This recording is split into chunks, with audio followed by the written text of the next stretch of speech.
Pemerintah Kota Surabaya menerbitkan surat imbauan agar pekerja yang setiap hari melakukan perjalanan lintas Surabaya Raya menjalani tes antigen atau PCR per 3 hari dengan biaya pribadi ataupun perusahaan.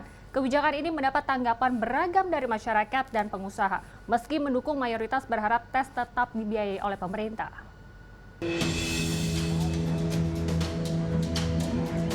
Imbauan agar pekerja yang setiap hari melakukan perjalanan lintas perbatasan kota Surabaya menjalani tes antigen ataupun PCR setiap 3 kali 24 jam. Tertuang dalam surat edaran yang ditandatangani oleh Wali Kota Surabaya, Eri Cahyadi pada 18 Juni. Dalam surat edaran itu dinyatakan pembiayaan dilakukan mandiri oleh pekerja ataupun perusahaan. Imbauan ini ditujukan kepada pekerja baik pengguna transportasi umum maupun pribadi. Kebijakan itu pun menuai pendapat beragam dari masyarakat, khususnya pekerja. Sebenarnya sih saya belum dengar langsung tentang peraturan itu. Tapi kalau memang mau dijalankan ya bagus. Asalkan biayanya tidak dibebankan kepada karyawan karena itu nanti akan memberatkan. Menurut saya tidak masalah karena saya sebagai karyawan ketika saat saya bekerja di kantor maupun saat pulang ke rumah menjadi merasa tenang. Melihat keadaan pandemi ini belum selesai dan bahkan melonjak naik untuk saat-saat ini.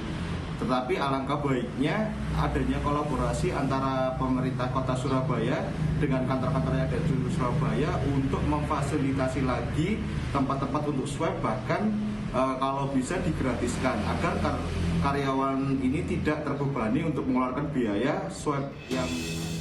Sejalan dengan itu, pihak pengusaha seperti Asosiasi Pengusaha Retail Indonesia DPD Jawa Timur juga menyebut siap melakukan tes swab karyawan 3 hari sekali, tetapi dengan bantuan pembiayaan dari pemerintah. Yang jelas kami siap kalau misalnya memang akan dilakukan tes secara rutin 3 hari sekali, tapi itu tadi catatannya mohon dibantu untuk pembiayaannya agar nantinya ini tidak menambah beban kembali di anggota kami dalam fokusnya dalam kos ya. Biaya rapid test yang berkisar ratusan ribu rupiah ini dinilai memberatkan karyawan ataupun perusahaan. Terlebih sejak diberlakukan PSBB, laju pertumbuhan usaha retail khususnya fashion menurun hingga 90%.